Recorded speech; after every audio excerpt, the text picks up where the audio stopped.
Hello friends की खबर मैं आयुष आपनालोके चाइ आछे MLD Creation रंग चेनेলত सम्प्रसारित হৈ থকা जीवन नदीर ढौ धाराबाहिकखনৰ আজিৰ খণ্ডটো চাবলৈ বহুত বেছি ইন্টাৰেষ্টিং হ'ব কিয়নো যোৱাটো খণ্ডত চন্দনা কান্দি কান্দি মাকৰ ওচৰলৈ গৈছিল আৰু তেতিয়া ভাৰ্গৱৰ মাকে কিয় কান্দিছা বুলি খুদাত দেউতাই কথাবোৰ কান্দি কান্দি কৈছে মই বহুত কষ্ট দিছো ন আপোনালোকক অসুখৰ সময়টো এৰি গুছি গৈছো বুলি কোৱাত হৈ যোৱাবোৰ পাহৰি যোৱা বুলি মাকে কৈছিল আৰু তেতিয়া চন্দনাই আপুনি জানো হসাকৈ পাহৰিব পাৰিব বুলি কৈছিল আৰু তেতিয়া বেয়া লগা সময়বোৰ হসাকৈ পাহৰি গলো আৰু তুমিও পাহৰি যোৱা বুলি কৈ তোমালোক নোখোৱাৰ সময়ত হি বহুত কষ্ট পালে বুলি চন্দনৰ আগত কোৱা দেখিবলৈ পাইছিল আৰু আজিৰ খণ্ডটোত ৰাহুলে মাতুক লগ ধৰিব আৰু মই আপোনাক ইমান ফোন কৰি আছো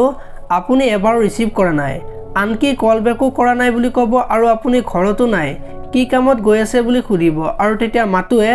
মোক ফোন কৰা বাদেই দিয়া ঘৰলৈ কিয় আহিছিলা মই কি হাজি কাছি তোমাৰ কাৰণে ঘৰৰ ভিতৰত ৰৈ থাকিব লাগিছিল মোৰ বেলেগ কাম নাই বেকাৰ তুমি মই নহয় বুলি ৰাহুলক ক'ব আৰু তেতিয়া ৰাহুল আচৰিত হৈ পৰিব আৰু এইবিলাক কি কৈ আছে সেইদিনা দেখোন আপুনি বিয়াৰ কথা কৈছিল আৰু আজি এনেকুৱাকে কৈছে যে বুলি মাতু খুদিব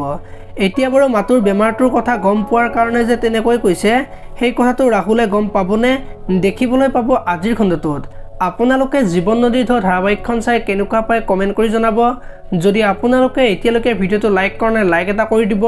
আৰু যদি চেনেলটো প্ৰথমবাৰৰ বাবে চাই আছে তেতিয়া হলে চেনেলটো সাবস্ক্ৰাইব কৰি বেল আইকনটো প্ৰেছ কৰি দিব ধন্যবাদ।